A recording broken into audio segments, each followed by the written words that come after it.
All right, welcome along. My name's Bosh. I'm trying out a new side camera today for you all. We got the side cam and the front cam. And today we're going to be looking at arrangement view in Ableton. Arrangement view is the view in Ableton that's the most similar to what you'd use in any other DAW. It's the left to right, side to side view. Ableton's famous for its session view as well, with the loops, the squares. That's this view, but we're not going to be focusing on that today. We're going to look at arrangement view. I'm going to take you on a little walk around it and just see if I can find something that you don't know or that you might have wanted to know at some point. So let's get into it. All right, so when you open Ableton, more often than not, you're going to get this view. This is the session view. You can see all these squares, double click on a square. Let's not do it in the mic channel. I'm going to right click here, insert audio track. And then let's drop in a loop. Right, I'm going to keep this loop playing for a moment. What I want you to do, hang on a sec, what I want you to do is press tab. I don't know what it is on Mac, sorry, but you'll have to find out what it is on Mac. Press tab, and you're going to get your arrangement view. Now, I think the main thing that confuses people here is why am I not seeing my clip here? Why am I not seeing this in the arrangement view? All right, so first thing you're going to do, click and hold on the thing that you want to take into arrangement view. So I'm holding it, look, I've got it, grabbed it. Don't let go, press tab. Now you see you've got your audio here, you can drag that anywhere you want. And it'll be one loop of that audio. Now watch this. Now you'll notice it's not playing the loop that we've put in there, it's playing the loop from the other screen still. You need to look over here at this little red square, click that, and notice how that track's now viewable properly. It's not grayed out or anything, and it'll play it. And that's it. So that's how to get something from session view to arrangement view. I think quite a few people are have trouble with that. Click it, drag it, tab, drop it. Easy. Make sure, let me get this loop going. So again, if your channel looks like this, it means that it's playing from the session view. So your best thing to do is just look for this little red square. In different versions of Ableton, it's different. I've got to stress this is Ableton 11. Press that, and you're back to normal. Now, the rest of these controls, let's maximize the full... No, we don't need that.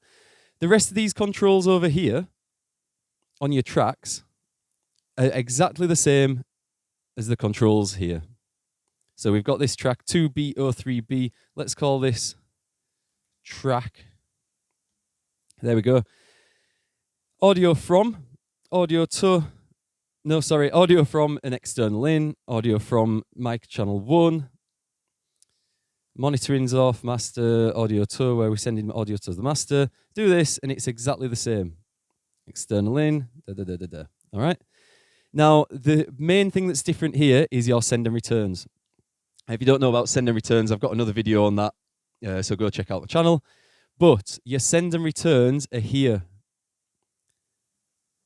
Yeah, in your normal view, they look like this. A and B, these big knobs. In arrangement view, they're over here.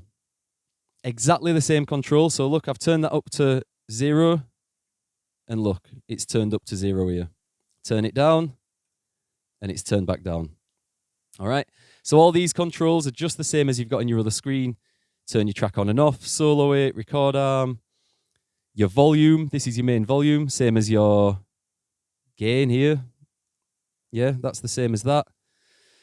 It's all the same, so I think a lot of people get a bit worried, scared using this view just because of everything being on the right-hand side.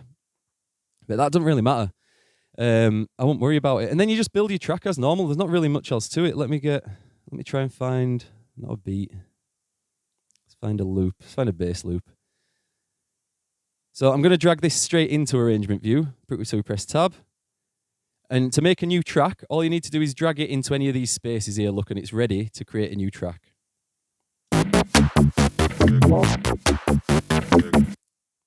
Yeah? So that's just playing. And that's all that's going to play because that's all you've got. If you drag these out, yeah, it multiplies. Now, one thing to note, the audio that you're going to extend, if you want to use that, so if you want to go to this right-hand side, wait for the little blocks to come up there and drag to replicate, it only works if the thing is a loop. So down here, you've got all your controls for your audio, your volume, pitch, and everything, tempo of the piece of audio. And this loop, now if I unclick loop, yeah, and then try and drag this out, nothing happens, yeah, because it's not a loop. Turn the loop on, check that my loop marker's here, that's a loop marker, and that's a loop marker. Check they're in the right place, and then you can drag it, copy, copy, copy, yeah, easy. All right, what else can we do? Now here, this obviously is still visible in session view, but I'm going to show you this for arrangement view as well. Click here, this is your groove pool. And this is basically for if you're wanting to attach any, what they call grooves to your drum beats or to any part of your music, that's where these will pop up here. But we're not going to use that today. Now, what else can we show in arrangement view? Your return tracks are here. So these reverb and delay, A reverb, B delay, A reverb, B delay. Yeah, so they're the same. That's exactly the same thing. Same again, your controls are here, but they're turned off. They're turned off because you need to activate these. If you don't know about activating these, right-click, enable send. I'm going to leave B, and then you'll notice if we go to the reverb here, that's now active. That's sending itself back into itself, but that's for another video. So let's do this, disable send, and we're back to normal. What else? Now, automation. This view is where you're going to do all your automation. You can do it in clip, which is cool if you're going to if you want to have that as part of the sound, like whatever you've done to it's part of the sound, and then you're going to use that clip in different places, then by all means do the automation in clip. But if you're not going to do it in clip, you're going to be looking around for a while trying to find out where it is when you first open it. The automation, I mean. So you want to go up here, and you see this little arrow? This help view is always good. Hover over the arrow there, and you'll see what it says. Automation mode. Toggle between showing track content and track automation for all tracks. Yeah? So when it's turned off, watch this. I hover over a thing, a track here, and I get volume faders. Yeah? That's when the automation view's turned off. Got them volume faders. If I click this, activate it, now we've got automation. So I can just draw in a thing like that. Hopefully you can see it. So you'll start out with a dotted line. Any dotted line means that there's no automation on it. It's not being touched. And then all I'm going to do is click once here where it says 0 dB. And you see how it's drawn a little dot? Let's go over here. Same again, 0 dB. Little dot appears. Click it. And then I'm going to click one in the middle. And I'm going to just drag it. Oh, that's not what I want it to do. Drag it straight down. Now you can see we've formed this V. Again, going back to just utilizing the arrangement view properly, if you want to go back and now affect the volume curve of the tune, of the piece of audio, click on that, and you can still go back and edit your volume that way. All right, but let's click it back on. And let's listen to what this sounds like. It's just going to be a volume down and up. Yeah. Now, let's get rid of that. I'm not going to get rid of it completely, but let's just put it back up there somewhere. Now, let's look at using effects and automation in this arrangement view. I want a filter, auto filter, stick that on there. Now, at the moment, you see this here, it says mixer and track volume. This part here is what you're automating, and it'll tell you exactly what you're automating. You're automating something on the mixer, and it's the track volume that's on the mixer. It's that simple. So if I click on this mixer thing now, it'll show us all the different groups of things we can automate. So at the moment, I've just got the mixer and the auto filter, because they're the only things that we've got on there. So let's click auto filter. And then let's look for the frequency.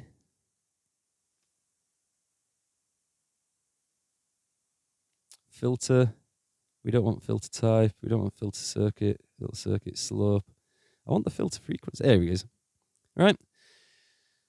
So auto filter I've clicked on. Frequency I've clicked on. But you notice there's no red dots, whereas on mixer there's a red dot. That dot means that there is automation on that. So let's draw in some automation on the frequency. Let's just do this. See what it sounds like. Yeah, let's make it a ramp back up so we can hear what that sounds like. Yeah. So that was the hard way to do it.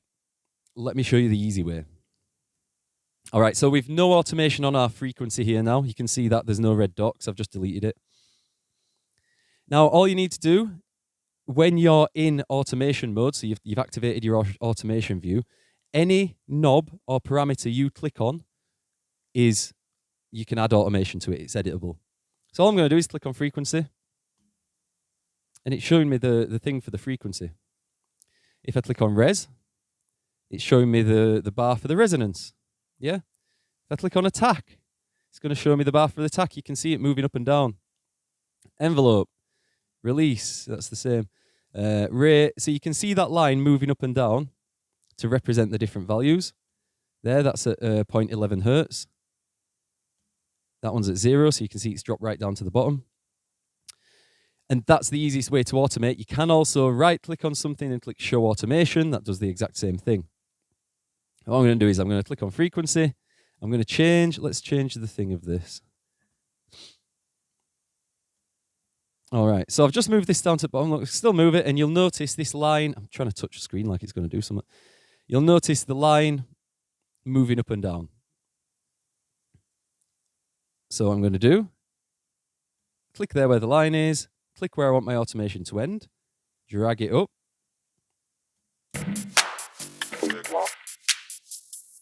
Yeah, let's do it so you can hear it come back down.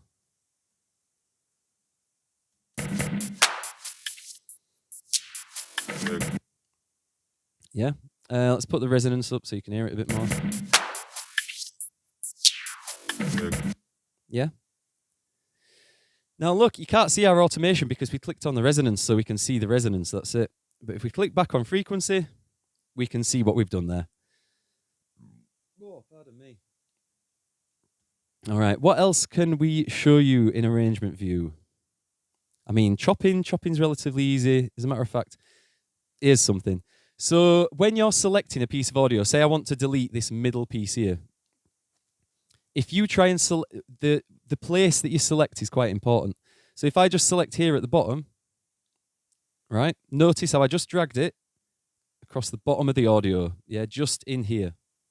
If I click delete now, nothing's happening, but I've highlighted the thing. You need to highlight the top colored bar. Yeah. So I'm going to drag it and I'm going to go up. Now you see how the highlight bit has now covered that. Now when I click delete, it deletes.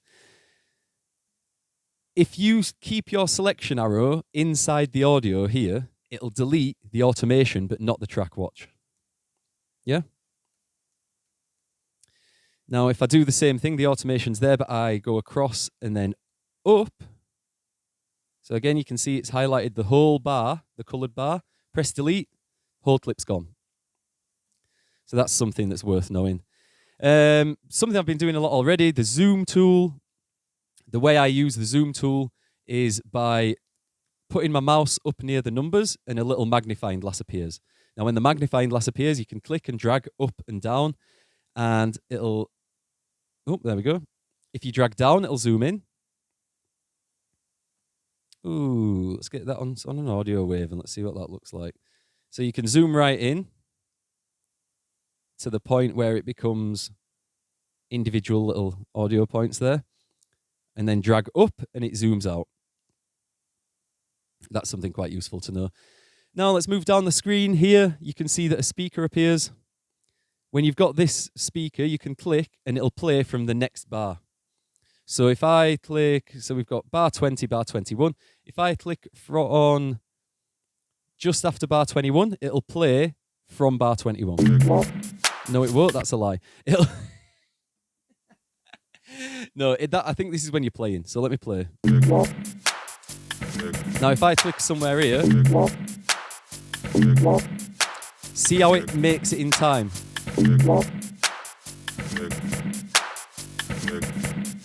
Yeah. So whilever it's playing,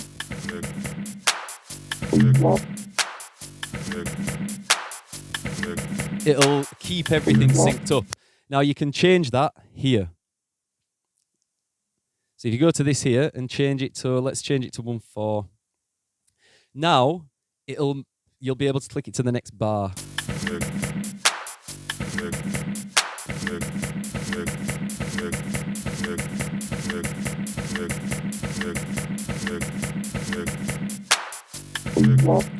Yeah, so that's slightly different. Let's try to do that again.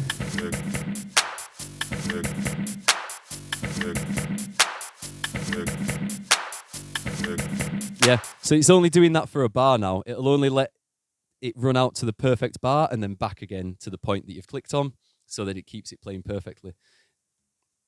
Again, if I put it onto 1/4, you'll notice I can make shorter loops.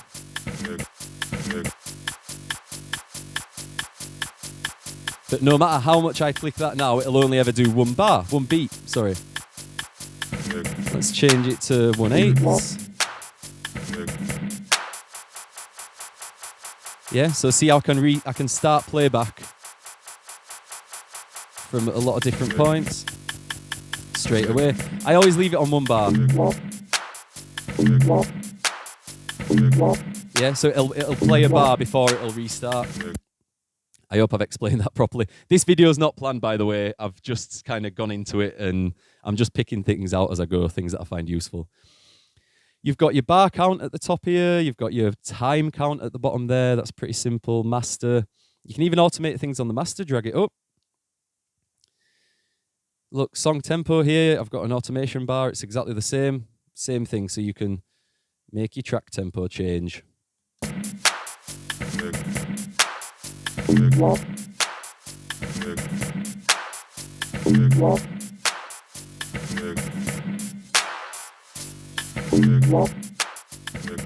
Yeah. Everything's automatable. This is the good thing about Ableton. Almost everything is automatable. And I'll show you how to do it with an external plugin. So let's get... Oh, God, what do we want here? Let's get Serum. Why not? Now, whatever plugin you've got open, you click something, and it'll become available in this drop-down menu here. So this is how you automate an external plugin. You have to click on the thing you want. I always move it as well, just in case. Go down to the plugin box here, filter cutoff, and now you'll see, look at Serum over there on the filter. Yeah, when I move that, it moves the filter. And then all I have to do, where's the track? Now look, Serum X64 filter cutoff. That's the last thing I moved, so that's the last thing it's going to pick up. And then I can just draw in a filter cutoff. Now watch. It's not doing it because there's nothing coming through Serum at the moment. But you can see it's moving there, it's moving the filter cutoff, and when we go into Serum, it's moving the cutoff there. So if you want to automate external plugins, that's how. You've got your XY, so obviously you can tell here you'll be able to put another effect there. You get dual filter cutoff in, going left and right, up and down. Oh no, this makes it across. That's it. I remember now. So yeah, that's how to automate an external plugin. Now, what else can we have a look at in arrangement view? Don't think there's much else, to be honest. I think that's about it. Yeah, if it's a bit baffling to you, because I know people are really sort of, it's a divisive point, is Ableton. And I think the fact that they've got everything on the right over there, the way it works, people who've used different audio workstations, it looks like either a kid's toy or an absolute nightmare. One of my friends is coming around at some point this weekend, and he's going to learn a bit of it because there's something he wants to do specifically that Ableton can do. He came from Reason, and he uses all the plugs in the back of the amps on Reason and everything. Blows my mind. But when he comes and looks at Ableton, he's just like, what is that? What is going on? Did I do this? Did I do this? So yeah, like I say, I can't really think of anything else, to be honest. I think that should cover everything. Keys are highlight your automation in the bottom, highlight the whole clip by dragging up to there. That's an important thing. Your Control and D here, duplicate, just creates individual copies. Your record arm, everything. I think that's it. It's not too complicated. It just looks a bit scary at first when you flick between both views. It's just like, what's going on? You can also you can drag things from arrangement view into session view. Same thing. Click and hold. Look, I've got it there selected. Tab, and then just drag it up there. It's a loop, so it'll keep playing. And then we go back to the arrangement view. And that's it. That's pretty much arrangement view. I'm going to leave it there. I'm going to keep it quite a short one this week. Don't forget, if you want to get hold of some of the project files for the tracks that I've done, where I've done track breakdowns, you can go to scrapsaudio.com, search Bosh. I'm in there. Like, subscribe, comment, all those things. It helps the channel massively, and I love talking to everyone. If you've got any suggestions for videos I can do, something you want to learn, maybe I can do a take on it, even if it's already done, I'll have a go at it. Let me know. My name's Bosh. This has been Bosh's Beginner Bits, and I'll see you next time. Ciao.